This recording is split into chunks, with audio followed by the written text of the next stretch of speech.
I knew something was off the second I saw the printer jam. Doesn't sound like a crisis, I know, but at Harwell, I ran logistics like a heart-lung machine. When the printer jams, it means someone's trying to pull a contract they weren't supposed to see. I walked over, cleared the tray, and there it was. Dirk Lanner's name on a requisition pull, flagged Fleet Realignment Escrow Term Triggers. Bold move considering I never gave him dashboard access. 12 years. Same job, same desk, same battered Lenovo that I never once let it replace because it housed every clause, timestamp, and policy mod we'd ever pushed through. Fleet logistics wasn't glamorous, but I kept over 380 vehicles humming across 6 states with nothing but a calendar, a risk matrix, and the kind of obsessive record keeping that makes most people uncomfortable. I didn't care about recognition. I cared about uptime. I cared about compliance audits coming back clean. I cared that the drivers didn't get stuck roadside in Arizona because some VP decided preventive maintenance was cost drift. Then Dirk happened. Dirk Lanner arrived in a 3-piece suit and a TED Talk smile. Corporate transplant from some agile transformation circus in Seattle. He held a town hall where he used the word synergize no fewer than 12 times and ended it with a slide that said, Legacy Waste Legacy People. Charming. I didn't say a word. Just watched him grip the edge of the podium like he was bracing for applause that never came. He made rounds the next week. Help me understand your role, he said, standing by my desk with a smug tilt in his voice. I explained, briefly, the framework I used for fleet scheduling, our lease rollover logic, and the buffer escrow reserves built into each high-mileage unit. His eyes glazed over halfway through. He said, Sounds like a lot of paperwork for things AI can probably manage. I smiled. Let me know when AI learns to renegotiate a rollover clause at 2 a.m. From a motel in Bakersfield. He didn't laugh. He started asking questions about my pay grade. Had finance send him a breakdown of salaries over performance metrics? I know because Anna from payroll forwarded me the email by accident. He'd marked me as high cost, low visibility, potential sunset. That was the phrase. Potential sunset. Like I was a weather pattern, not the one person standing between his ego and a 14 fleet service disruption. And if you're watching this far in, can I ask you a quick favor? Hit that like button and subscribe. I know 97% of folks just listen without it, but it really helps us keep making these stories. Thanks. Now back to Dirk's little demolition plan. He didn't understand that what looked like obscure legacy line items were actually the pressure valves of our operation. Tier 2 contingency wasn't fluff. It was the pre-cleared vendor escalation channel I'd negotiated after the Iowa derailment. Buffer reserve escrow wasn't a rounding error. It was the only reason we survived last year's diesel hike without client penalties. But Dirk thought in dashboards and filters, not in brake pads and compliance filings. He said we were bloated. That was his word. Bloated, as if redundancy in logistics were some kind of crime. As if preparing for worst-case scenarios made you weak, not professional. I tightened everything that week. Polished every contract index, archived every vendor renewal, made sure Clause 11C, the independent termination escrow protocol, was up to date and fully notarized, just in case. Then on Thursday, I noticed my calendar looked emptier than usual. Friday's project sync, canceled. My monthly audit call, removed. No invites, no memos, just a single email sitting in my inbox, time-stamped 4:07 p.m. Subject, final review, fleet realignment. No greeting, no body text, just a meeting room code and Dirk's name at the bottom. It didn't take a psychic to know what was coming. I didn't panic. I printed out my exit checklist.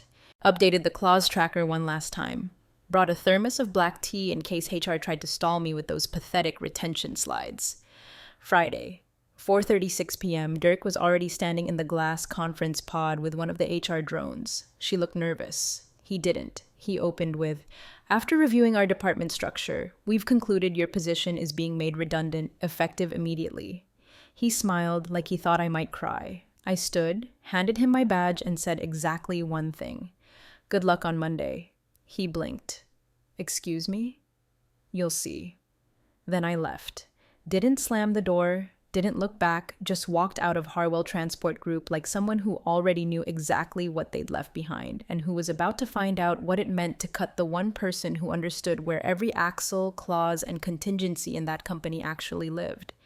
Dirk thought he was subtle. He wasn't. He thought sending his review email without a calendar invite made it feel less formal, less threatening.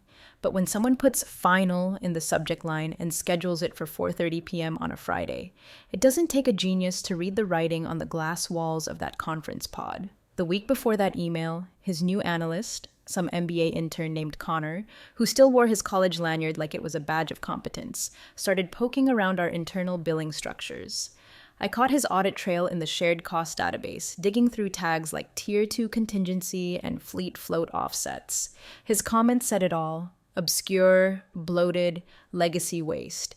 They didn't even ask what any of it meant, just assumed it was nonsense because it didn't fit in a pivot table.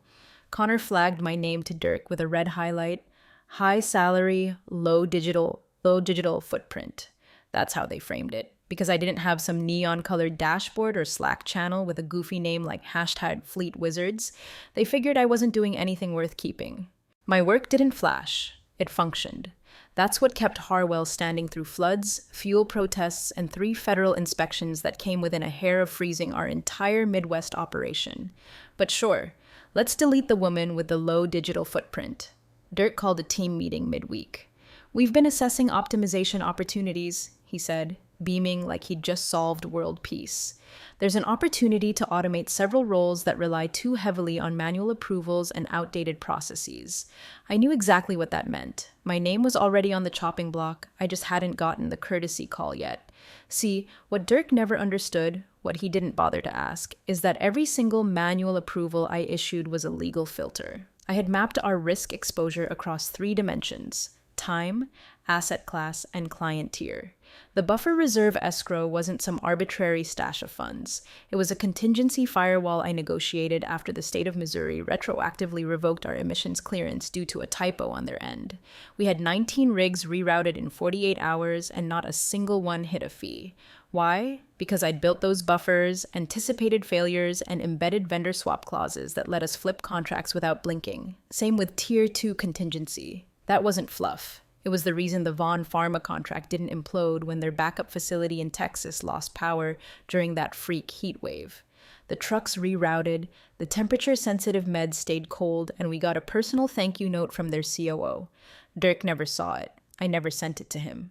Didn't need to. I'd always believed that if you do your job right, nobody notices, until they take it for granted. By Thursday, the internal chatter was shifting. I heard snippets from procurement. Who handles the vendor SLA escalations now?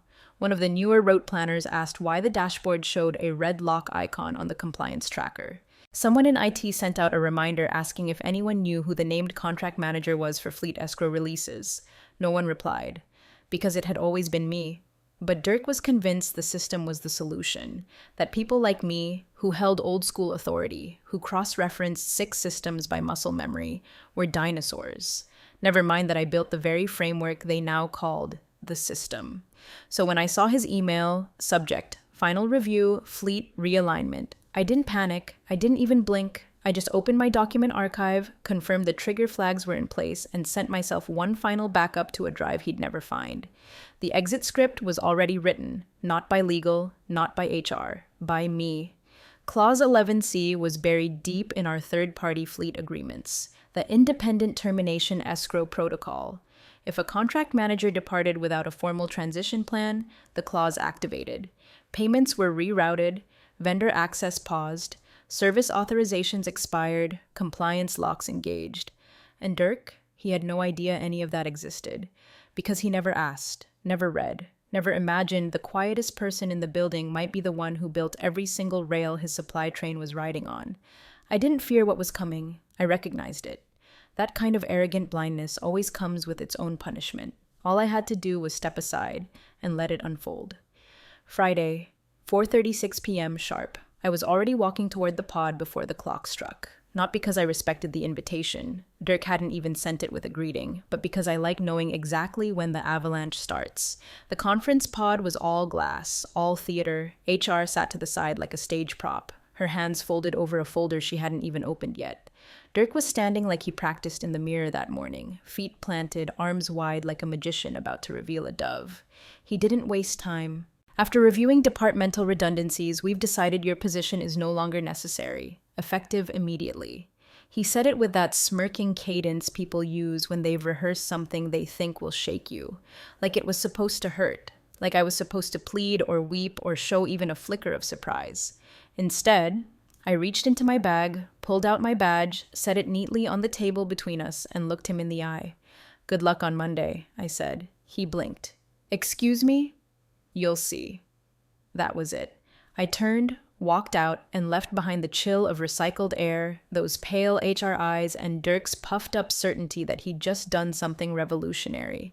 I didn't need a box. Everything I needed was already with me, or already gone.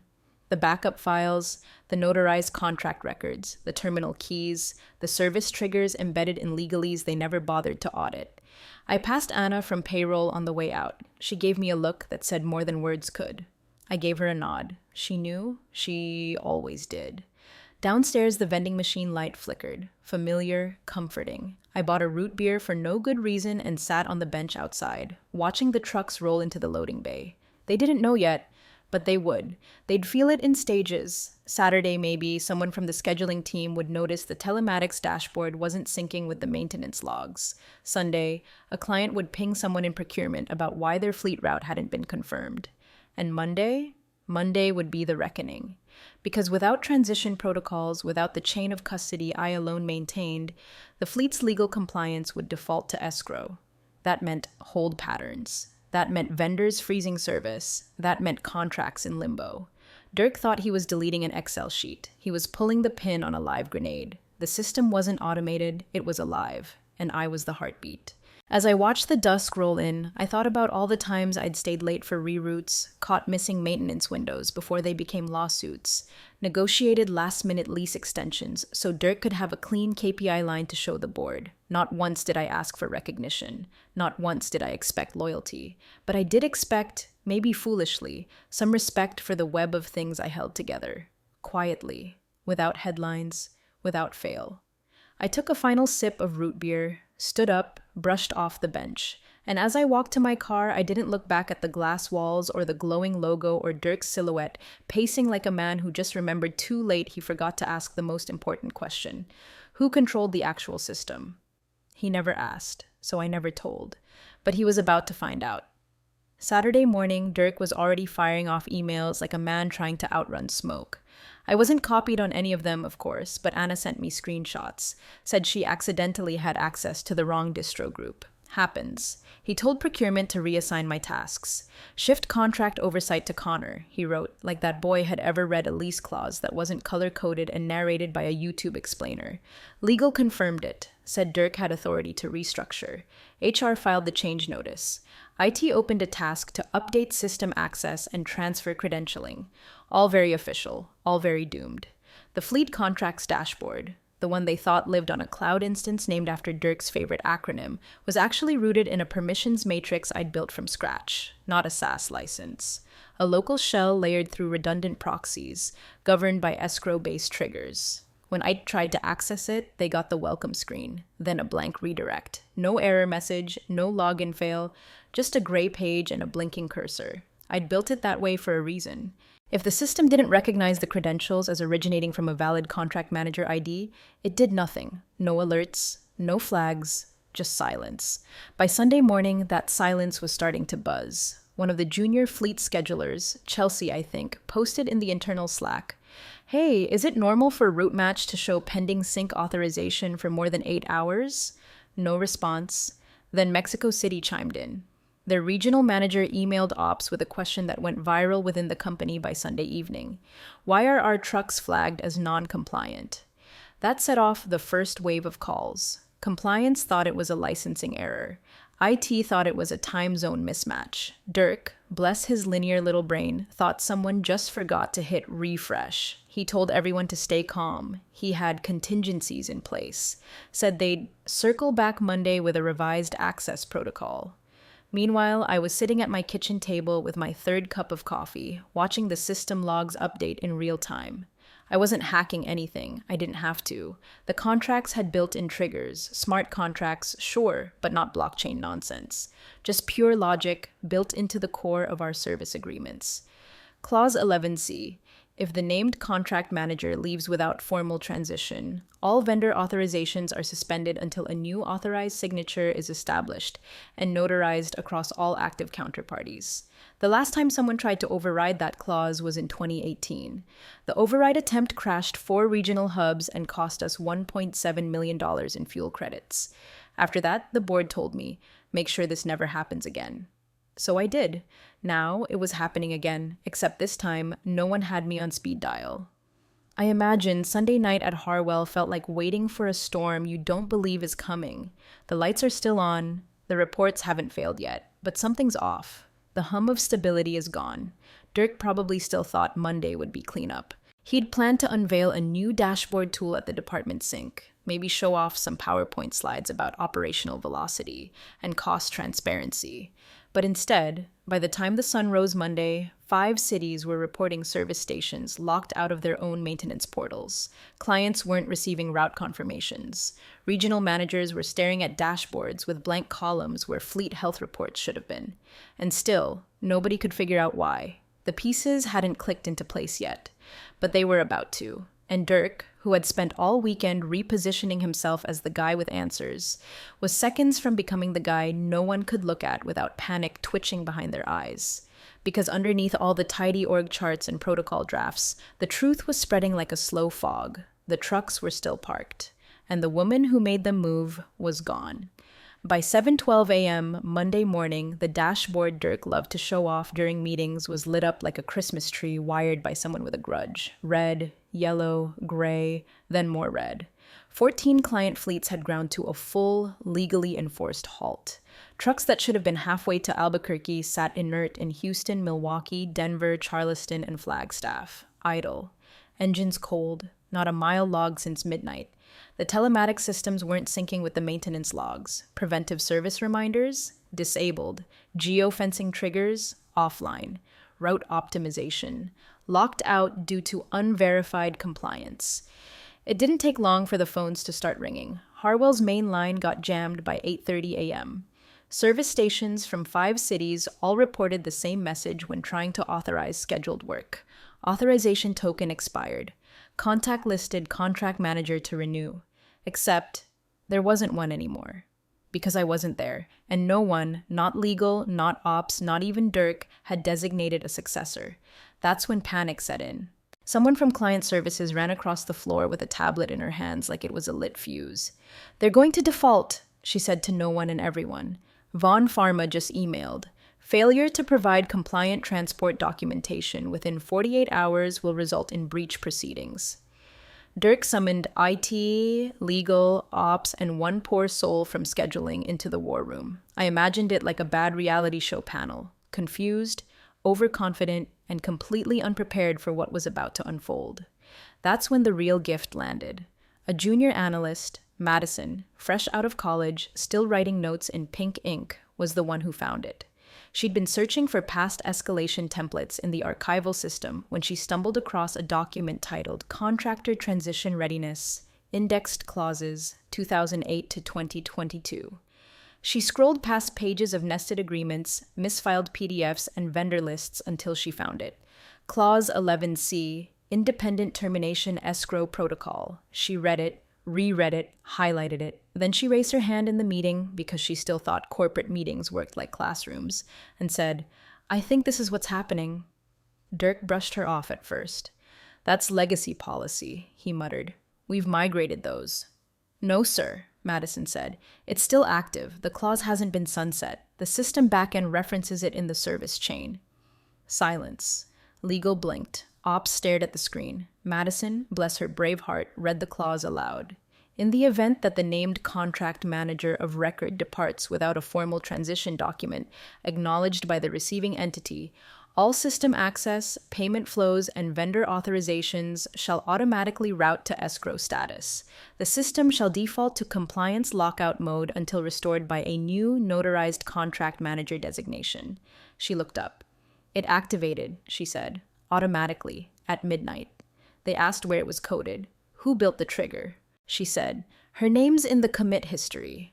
Dirk froze. He hadn't just fired someone who managed files. He'd fired the woman who designed the protocol. the woman whose initials were baked into the control logic of every fleet compliance contract the company ran, not in the front-facing code, not in the dashboards, but in the guts of the thing, in the clauses, the fail-safes, the redirects. They pulled up the access logs. Every trigger pointed back to a digital signature. My name, date stamped, legal approved, notarized by 2 witnesses from a time Dirk probably hadn't even known the company existed. He started asking the wrong questions in a panic. Can we override it? Who else has access? Why didn't IT flag this earlier? Legal finally said it. Because she didn't need system access to flip the switch. The contracts did it for her. By that point, Dirk's ego was already bleeding out under the table, but he kept going. Called procurement, asked if they could fast-track a re-signing with vendors. Procurement said no, those vendors were locked too, because without a valid contract manager ID, they couldn't legally process signatures, disburse funds, or authorize services. The vendors were protected. The contracts saw to that, because I saw to that.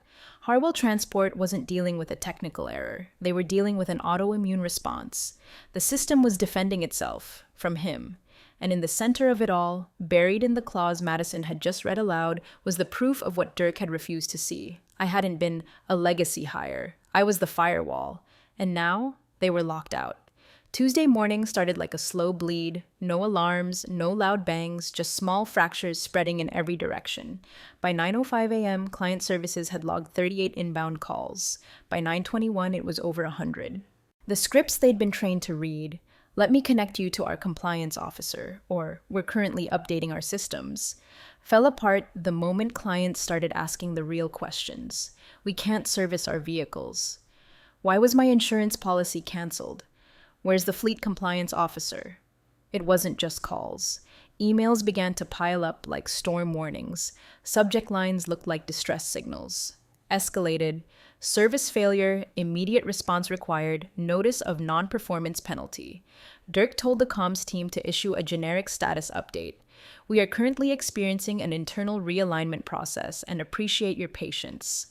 That lasted less than 30 minutes before clients began replying directly with legal threats. The first bomb dropped at 10:12 a.m. Eastern. Vaughn Pharma's VP of Logistics forwarded their contract clause to Harwell Legal, highlighting the service continuity obligation and attaching a screenshot showing inactive fleet compliance. The final line was simple. If services are not restored by 10 a.m. CST tomorrow, we will consider this a breach under Clause 5.7b. Dirk started to sweat. Not visibly, not yet, but his voice had changed. He wasn't smirking. He wasn't chuckling through conference calls. His sentences shortened. He stopped using buzzwords. Even Connor noticed. Said Dirk was doing that jaw clench thing. By noon, Dirk had legal in a room with a full whiteboard of names, contracts, and time-stamped triggers. They still didn't understand the scope, so they did what they should have done weeks earlier. They opened my archive. I can only imagine the silence in that room when they saw it for the first time. There was no password, no encryption, just a filing system so precise it bordered on obsession. A color-coded index by client. Subfolders labeled by clause type. Escrow response triggers, maintenance contingencies, vendor reassignment preclearances, insurance rollover windows. Everything logged. Everything notarized. Hand-signed contracts. Contractual amendments. Every change I'd ever made. Scanned, cross-referenced, and date-stamped. There was even a folder labeled "If I'm Gone." Inside it, a flowchart. Step 1. Trigger Clause 11C via Exit Protocol. Step 2. Escrow routing locks vendor access. Step 3. Contact listed successor to restore status, currently blank. Step 4. If no successor is named, system remains in compliance lockdown. And then, underlined in red ink, this is not a bug, it is the design. Dirk turned pale, according to Anna. He asked how long the system had been like this. Legal said, since 2010. He asked why no one had flagged it. They replied, because she documented everything and no one read it. Connor, the analyst who helped kick off the restructuring, tried to save face. Suggested they bypass the clause by having IT spoof a contract manager credential and push it through the system. IT politely reminded him that doing so would violate 6 federal transport regulations and trigger immediate vendor disqualifications. Dirk snapped. Then just call her. No one moved. He wasn't ready to admit it yet, but the walls were closing in. Not publicly. He was still giving pep talks and posting emoji-filled Slack updates about adaptability under pressure. But behind those glass office doors, the panic was setting in. The archive didn't just expose their mistake, it proved how preventable it was. Everything had been there waiting. They just never bothered to open the folder. They thought institutional knowledge meant notes in a shared drive. They didn't realize it could mean a living system, one that was loyal to logic, not leadership. And the more they searched, the more obvious it became. This wasn't sabotage. It was exactly what I said it was when I walked out. A warning, a consequence, a locked door with no key because they threw it out before asking who built the damn lock. Dirk thought he'd cleaned house. But now the house had no lights, no plumbing, and no one left who remembered where the circuit box even was. And somewhere, in a quiet file labeled Compliance Continuity Recommendations, he finally found the closing line I wrote 3 years ago. If this system goes dark, it's because someone assumed the lights would just stay on. Wednesday morning, the top floor conference room smelled like someone had microwaved dread. The board had convened early, unusual, since most of them treated anything before 10 a.m. as beneath their pay grade. But this was different. By then, Harwell was bleeding from the inside, and everyone knew where the knife had come from. Dirk stood at the head of the table, flipping through a printed timeline like it would somehow make this look like an unforeseen incident. HR sat 2 seats down, visibly shrinking.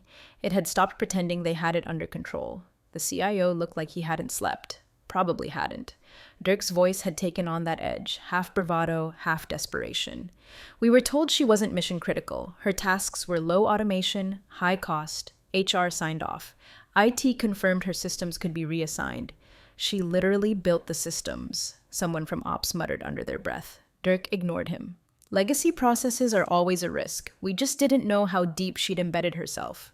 One of the board members, a logistics guy from their trucking subsidiary, tilted his head. You mean how deeply she embedded functionality into operations? Dirk pivoted. It failed to flag the escalation triggers.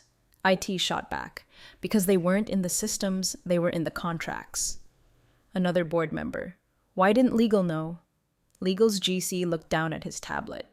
Because no one ever asked her to explain Clause 11C. It wasn't hidden. She emailed it out during last year's vendor compliance audit. Subject line, Termination escrow, final protocol. The room went quiet. Then someone from Risk, Janine I think, folded her hands, looked straight at Dirk and said, "Just call her." Dirk flinched. She made it very clear this was deliberate. "Did she?" Janine asked. She said, "You'll see," Dirk insisted. "That's not subtle." Someone pulled up my exit transcript. It had 2 lines. "Your position is being made redundant, effective immediately, response. Good luck on Monday." That was it. Legal confirmed, no threats, no admissions, no breaches, nothing but those 5 words and a badge drop. "She didn't sabotage anything," Janine said. "She let the system behave exactly as she designed it." And it was right about then that someone, the name was never confirmed, quietly did what Dirk wouldn't. They messaged me. The notification blinked onto my screen mid-morning while I was sipping tea and deleting old work files from a hard drive they didn't even know existed. "Is the lockout permanent?" It read. No greeting, no signature, just 6 words and a question mark. Typed like someone who wasn't supposed to be asking, but didn't have a choice anymore. I stared at it for a long minute. I didn't respond, not because I was angry, that part was over, but because they were still pretending this was a favor I could grant. When really, the system wasn't waiting for me. It was waiting for accountability, a name, a successor, a legally notarized replacement they still hadn't filed, because they were too busy pointing fingers and trying to salvage face. They weren't in control anymore. The system was. And the system didn't bargain. By midday, Dirk was floundering. Von Pharma's breach window had less than 24 hours left. The Arizona DOT had issued a formal compliance inquiry. Internal deadlines were slipping, regional hubs were bottlenecking, and procurement was 1 voicemail away from revolt. Still, Dirk wouldn't bend. "I will not give her that power," he hissed to the board. But that's the thing he never understood. I didn't take power. I just never let go of it. Now, the weight of it was pressing into every corner of his precious org chart. No threats, no sabotage, just pure design. Silent, final, unforgiving. They were past pride now, way past it. This was the beginning of the bargain phase, when denial breaks and desperation sets in. But I'd already walked out. I didn't need to return. The system was still speaking for me. Thursday began with a whimper from the Arizona hub. 22 trucks idle, 6 over their service interval, and none legally clear to move. The fleet was down 27%, and that was the best case estimate, according to the morning dispatch log. No backups, no certified vendors. Maintenance tickets were stacking like a Vegas deck. One regional compliance officer simply wrote, "We're dead in the water," in his escalation note. No one even corrected him. By 9 o'clock a.m., the Department of Transportation's Southwest Division had issued a formal non-compliance inquiry. It wasn't framed as a threat. It was worse. Just a calm, bureaucratic question about why contracted vehicles weren't meeting their emission and safety documentation milestones. Failure to reply within 48 hours would trigger a suspension of Harwell's eligibility for 3 active state contracts. One of those contracts, worth $41.6 million over 6 quarters. At 9:24 a.m., Dirk was still clinging to the illusion of control. He was drafting a new round of emails, task force plans, interim oversight delegation, restoration workflows. His face had gone blank, the kind of blank that doesn't blink. A man piloting a ship that's already split below deck but still ordering turns like the wheels connected. Then his screen blinked. No notification ping, no sender listed, just a silent appearance in his inbox, a single email, subject line blank. Attached was one document. File name, final contingency executed.pdf. He opened it. Of course he did. Inside, just 4 lines of text centered on the page. Fleet operational status, compliance lock, maintenance authority, escrow lock, triggered, system override, not applicable clause reference, 11C. Authorization matrix finalized at the very bottom, smaller font, left aligned. This protocol was executed per terms agreed and notarized 10/17/2009. Then beneath it, system status irreversible. Dirk stared at it, not for seconds, for minutes. There were people in the room with him, Connor, Anna, someone from legal, but no one spoke. No one even pretended to know what to do anymore, because that word, irreversible, wasn't a glitch. It wasn't a threat. It was the closing of a door, a final, quiet, notarized truth. The system had reached the end of its contingency ladder, and there was no one left on the other side with the authority to reset it. Every client who hadn't already escalated was now waiting for one thing: answers. But Dirk had none, because the woman he'd fired for being low digital footprint had left behind not silence, but structure. Not chaos, but cold, precise logic. And now the structure was doing what it was designed to do. When mishandled, when misunderstood, when abandoned by the only person who knew where the override key even lived. The board convened again at 11:42 a.m. No one even argued about whose fault it was anymore. The numbers were beyond spin. Default penalties were inbound. PR firms had been contacted. One director simply whispered, "Clause 11C," and rubbed his temples like it had personally insulted his children. Dirk sat there in the dead quiet. No voice, no defense, only the sound of systems following orders written years ago, with calm, inked signatures and contingency logic that didn't care who had the title on their email footer. There are moments in corporate collapse that don't involve shouting or slamming fists. Just a single line in a file from someone you thought didn't matter. System status, irreversible. And in that silence, even Dirk had to understand. He hadn't just fired the woman who managed logistics. He had fired the architect of consequence. Friday morning was soft. Cold air, slow sun, the hum of delivery vans that weren't mine anymore. I sat by the window with my usual black tea, no sugar, no cream, and watched traffic drift like nothing had ever gone wrong. But I knew. Somewhere across the river, in Harwell's head office, Dirk was probably sitting in the ruins of what he still called transition friction. He still didn't know it wasn't friction, it was consequence. At 8:03 a.m., my old phone buzzed once. Not a call, not a message, just a final system notification. Access terminated, account deactivated. That was it. The last thread cut. The last shadow of my login finally winked out of existence. It didn't hurt. It felt like exhaling. By then, every clause I'd authored, every compliance trigger I'd embedded, every chain of custody I'd notarized had already done its work. I hadn't interfered. I hadn't lifted a finger since walking out. I didn't need to. The system had held. not out of revenge, but because that's what it was meant to do, built not for power, but for protection, for order, for the rare moment someone like Dirk would treat a framework like scaffolding instead of structure. They thought I was overpaid for paperwork. They never understood the paperwork was the system. At 8:19 a.m., I got a call from an unknown number. I didn't answer it at first, let it ring out while I stirred my tea, but curiosity won. The voice was calm, a bit rehearsed. A woman this time. "Hi, I'm calling from Ryland and Hart Consulting. We heard you might be the original architect of the contingency matrix for Harwell Transport." I didn't answer immediately. I looked out at the road. 2 garbage trucks, a city bus, and a school van lined up in perfect rhythm. The world kept moving. "I'm sorry," she said after a beat. "Are we mistaken?"